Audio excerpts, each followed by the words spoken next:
Hello everybody.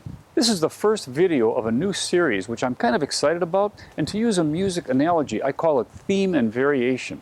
Well, what do I mean by this? Well, in the past, when I'd go on a dive, I would try to take pictures of as many different subjects as possible. After all, there's so much cool stuff to see underwater, right? Well, what I ended up with was a lot of boring, dull images. So recently, I learned the concept of what I call theme and variation. When you find a suitable cooperative subject, if conditions allow, spend some time with that subject, vary some parameters. And by this I mean distance to the subject, angle of approach, where you frame the subject, aperture, you can change that, manipulate depth of field, use a different strobe position, or wait for your subject to maybe exhibit an interesting behavior or pose. Let's check out some examples of what I'm talking about. One of the most obvious things we can do, although I don't always do it, is just vary our distance to the subject. Whether we're shooting wide angle or macro, by getting closer to the subject can result in a much different image. Yet it's amazing how infrequently we attempt to simply do this one thing. Another thing we can do is vary our angle of approach. Now, this is a portrait of a seaweed blenny straight on, which I kind of like, but I actually like this one a little better, sort of from an oblique angle. It's a matter of personal taste. Another parameter we can vary is, of course, getting low and shooting up, sort of a composition idea, to eliminate kind of a non-distracting background. By getting low and shooting up, now this goby kind of pops out more against a black background. We can also decide how to frame our subject. Here I frame this turtle, unfortunately, swimming right out of the image. Nowhere to breathe. Not very good. Whereas this image is much better. I frame this turtle to the one side. Now he has room to swim, or room to breathe, so to speak.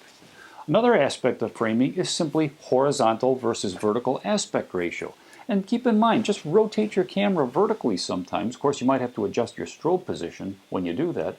But sometimes a vertical aspect ratio can make the image more interesting. Another way to frame our image is, instead of putting the subject dead center, position the subject according to the rule of thirds. I happen to think this nurse shark eye is much better when it's positioned according to the rule of thirds. Varying the aperture can also result in different images. I usually use a small aperture for close focus wide angle, or for a lot of macro to have high depth of field, and more of the subject is in focus, as in this goby. But we can open our aperture to eliminate a potentially distracting background. And here less of the subject is in focus, but the distracting background is now less annoying and the image tends to pop out more. We can also open our aperture to just have a very narrow plane of focus and decide to sculpt our image. In this image, almost everything is blurred except for just the eyes of the goby. Again, it's a matter of personal taste.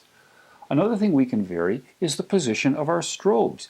Here, the strobe is straight on to show subject detail and color, but I put my strobe at an acute angle, and now I highlight texture, shadows, and topography.